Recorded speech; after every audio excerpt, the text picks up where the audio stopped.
Assembleia de Deus, vem comigo ouvir a palavra de Deus.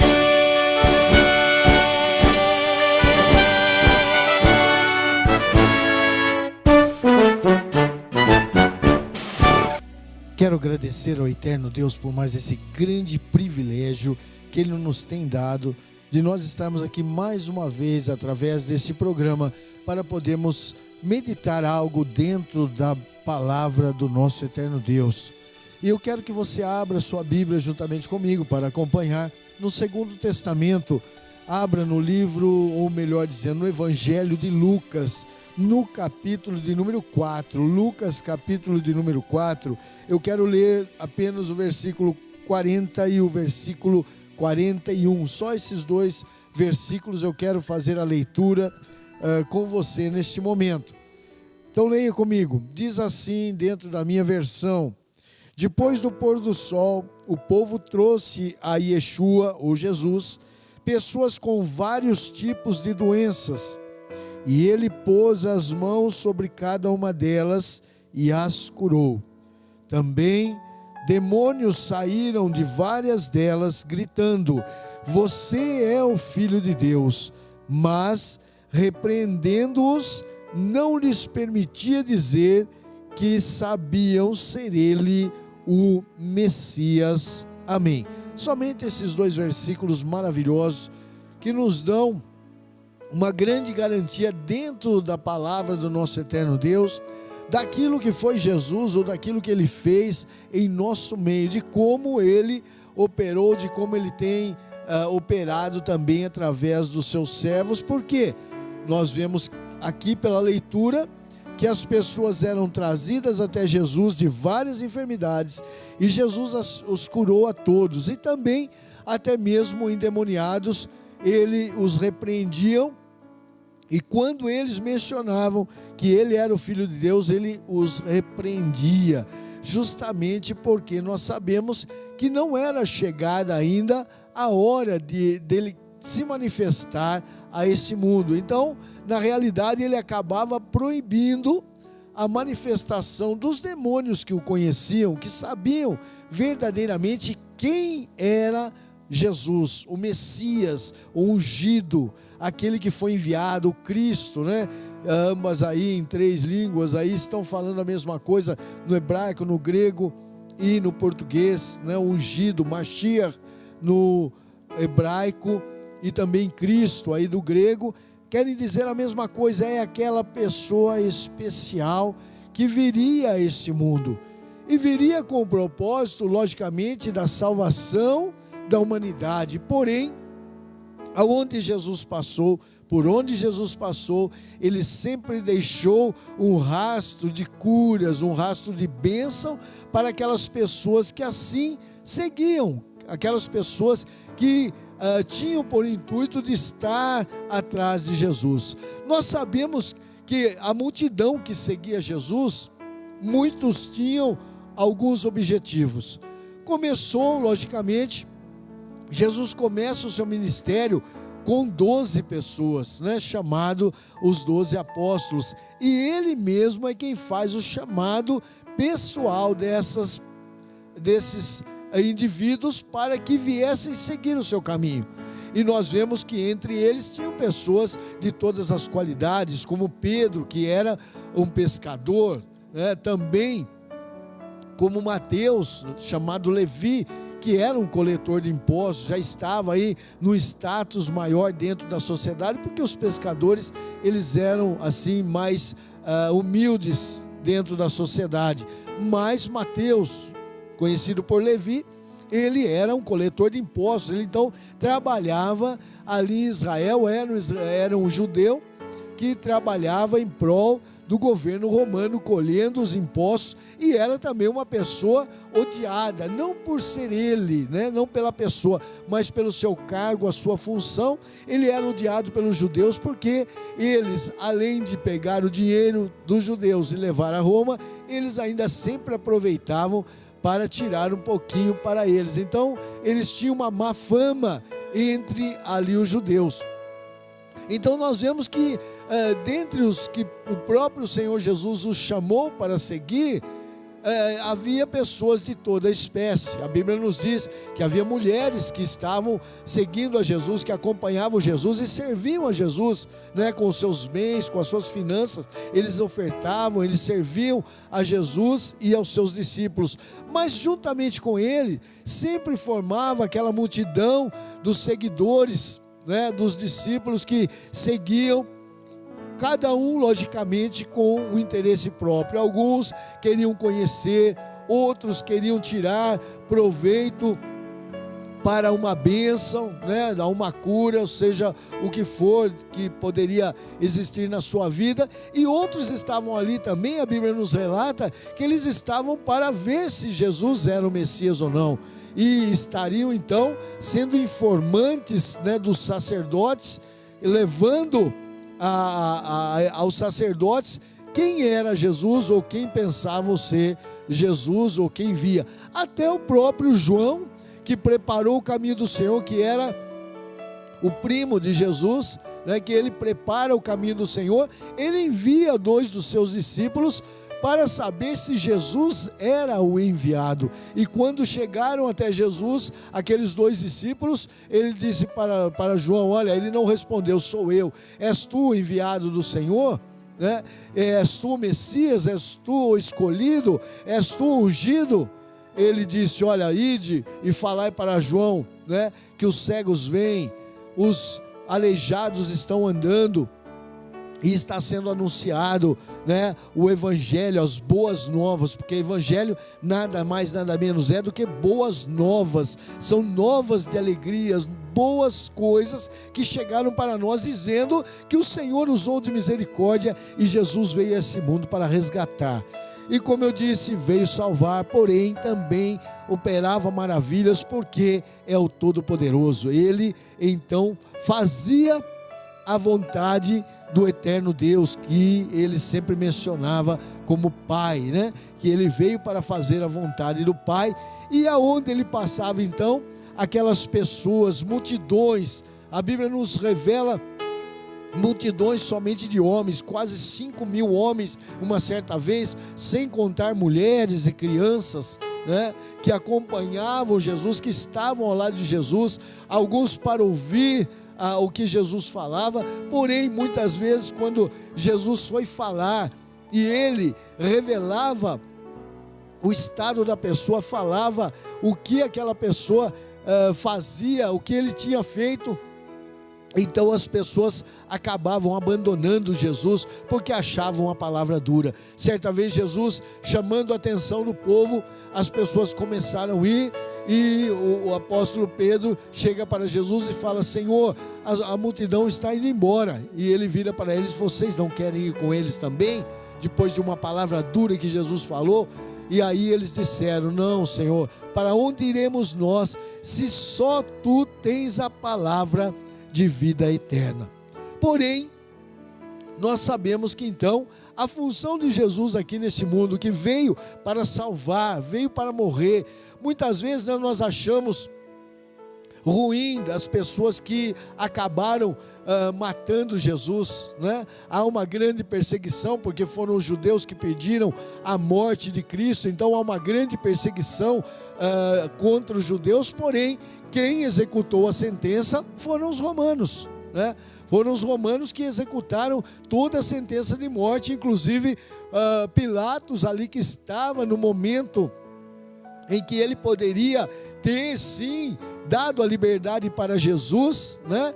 Ele então, naquele momento, ele entrega Jesus e lava suas mãos, querendo dizer: olha, o problema é seu, não é meu, né? E como a própria Bíblia nos relata, né, que no dia em que havia a purificação do pecado das pessoas, né, 2 ali bodes eram chamados, um chamado de bode expiatório, né, e o outro bode que recebia a morte. Assim mesmo foi apresentado para a multidão 2 pessoas, Jesus e Barrabás, um bandido, né, um ladrão, um malfeitor que estava ali. E ele diz: olha, quem vocês querem que eu solte e quem vocês querem que eu então crucifique. E as pessoas pediram: crucifica Jesus. Sim, eles pediram, mas estava na mão dele. Ele fazia o que ele queria, mas para cumprir a lei, porque Jesus, quando ele se aproxima de João Batista para passar pelo batismo ali no Rio Jordão, quando João, o seu primo, batizava, João olha para ele e diz: olha, eis aí o Cordeiro de Deus que tira o pecado do mundo. Então o Cordeiro, ele era sacrificado, E aí então um teve que se salvar e o outro morreu. Jesus foi aquele que morreu porque alguém precisava derramar o seu sangue. Então foi ruim a morte de Jesus, ao ponto de vista humano foi ruim. Para nós, nos causa emoção de vermos quanto Jesus fez de bom por esse mundo. Passava aqui nessa própria leitura que eu fiz de Lucas capítulo 4, versículos 40 e 41, nós vemos que as pessoas chegaram até Jesus, todos que chegaram enfermos até onde estava Jesus, todos foram curados, nos diz a Bíblia.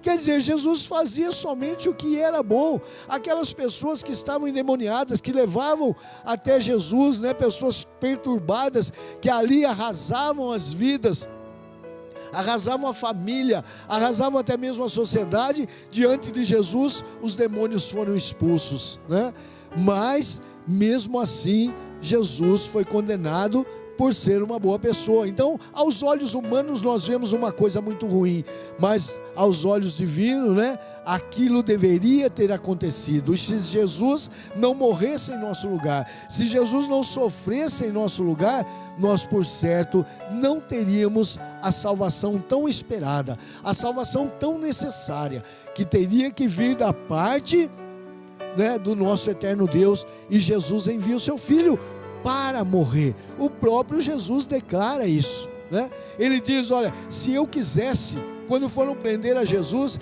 ele disse: olha, se eu quisesse, eu clamaria ao Pai, e ele enviaria aqui um exército de anjos, enviaria milhares de anjos para livrar-me. Jesus não queria, ele se entregou. Ele foi voluntariamente e se entregou para morrer por nós. Por isso não há condenação para os judeus porque fizeram isso, Até mesmo, como eu disse, estava no poder das mãos romanas, daqueles de Roma, do Império Romano, do representante do imperador romano, estavam ali. Então quem agiu, quem executou na realidade foram os romanos. Quem fez toda aquela atrocidade com Cristo, ali chicoteando ele, colocando coroas de espinho em sua cabeça, até mesmo morrendo naquela cruz de sofrimento, quem foi que fez isso daí? Foi a autoridade romana que estava presente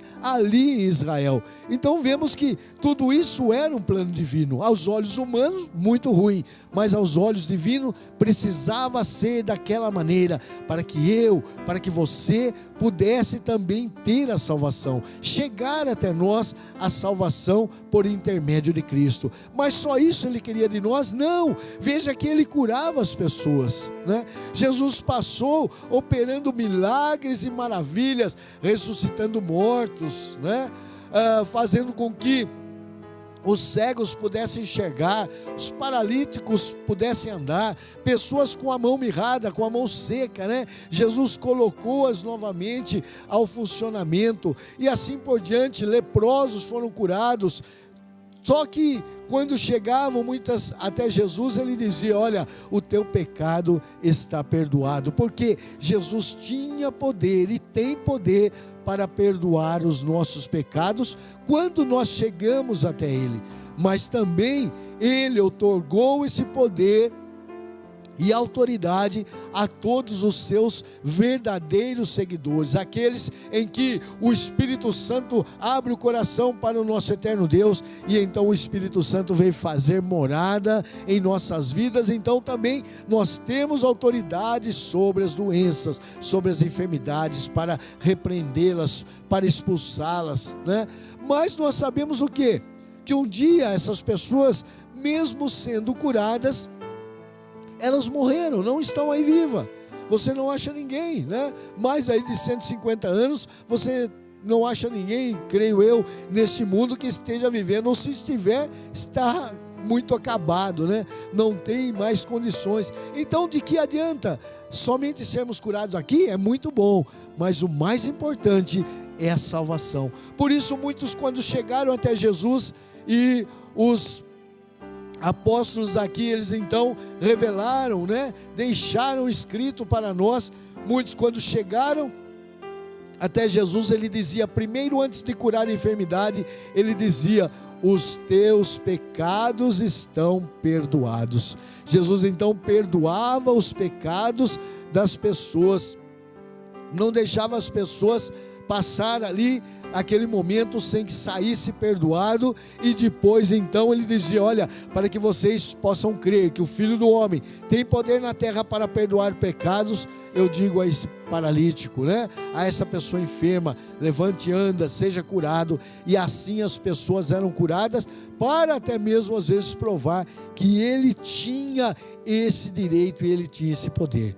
E naquele momento nós vemos nessa passagem então que houve um certo impedimento da parte de Jesus. Por várias vezes, quando Jesus operou milagres e maravilhas, ele saiu de perto da multidão, porque ele dizia: ainda não é chegada a minha hora. E ele então não queria, naquele momento, né, ser assediado pelas pessoas, para envolvê-lo em uma atitude maior, para que pudesse adiantar, porque havia um momento correto em que ele iria ser entregue, e ele não estava fugindo e nem adiando a sua morte, ele estava cumprindo a determinação do nosso eterno Deus, ele estava firmando o seu ministério aqui na terra, através daqueles apóstolos que ele mesmo chamou, através de alguns discípulos que passaram a seguir Jesus. Como eu disse, alguns por tantos interesses chegaram até Jesus, mas permaneceram firmes. E nós vemos que mesmo quando Jesus foi assunto aos céus, e a Bíblia, em Atos dos Apóstolos, ali quando se escreve os Atos dos Apóstolos, eles dizem então, né, está escrito, nós vemos que quase 500 pessoas estavam presentes quando Jesus, ele foi assunto aos céus. Depois ficaram aí 120, mas 500 pessoas estavam pelo menos 40 dias depois da morte de Jesus, ainda estavam ao lado de Jesus e puderam ver Jesus conversando com eles depois de ressuscitado e sendo levado aos céus, e o anjo então vem falar com eles. Então veja que havia muitas pessoas. Começou com os 12, né, quando Jesus chama, depois vieram outros, foram formando multidões.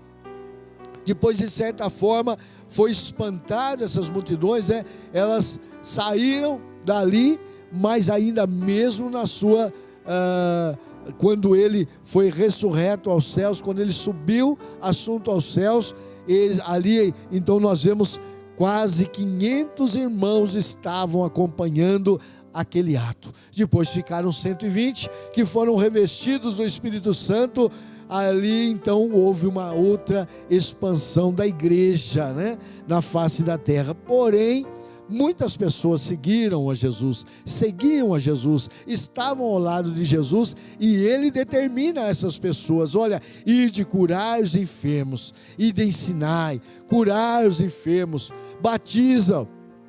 batizando-os em nome do Pai, do Filho e do Espírito Santo. Então foi ordem de Jesus a cura divina, não ficou só com Jesus, está outorgado a todo aquele que é seguidor, a todo aquele que segue a Jesus, também leva esse poder de cura de enfermidades, né? De cura. E chegou depois o momento em que Jesus, ele sabia da hora, no momento certo, na Páscoa, onde o cordeiro era imolado ali pelo povo. Havia, né, esse costume, uma determinação, logicamente, não só um costume, né, não só uma tradição, mas uma determinação do nosso eterno Deus, que eles relembrassem a saída do Egito com a morte do cordeiro. E depois Jesus então veio morrer naquele dia, né? Ele teve que morrer no dia em que o cordeiro seria morto, porque eis aí o cordeiro de Deus, disse João, que tira o pecado do mundo. Então, João indica Jesus como aquele que tiraria o pecado do mundo, e ele veio então a esse mundo para salvar, mas também veio para curar as enfermidades. Como eu disse, sabemos que não vai ser por muito tempo mais, né? Nós podemos receber a bênção do Senhor e a nossa vida ser prolongada. Podemos prolongar a nossa vida e assim o nosso eterno Deus fazer uma obra muito grande conosco. Por isso, podemos ter cura em nossos dias? Sim, podemos ter cura. Por isso oramos com fé, temos a oração sempre com fé para a repreensão das enfermidades, porque temos esse poder que Jesus nos outorgou, como Ele fazia, curando os enfermos. Temos o poder de repreender a obra maligna dos demônios também, como Jesus dizia, porque Ele mesmo determina que nós fôssemos, né, e repreendêssemos, expulsássemos os demônios. E querendo, né, nesse momento, com grande alegria, entregar esses momentos que nós passamos meditando, dizendo mais uma vez para você: você pode ser curado. Se você orar com fé, se intercedermos com fé, você pode receber a cura sim. Você pode ser liberto desse demônio que está atormentando a sua vida. Nós temos autoridade para orar e expulsar esse demônio e expulsar toda enfermidade, porque Jesus fez e deixou para nós também. Que o Senhor te abençoe, que o Senhor nos abençoe e que o Espírito Santo fale melhor ao nosso coração. Amém.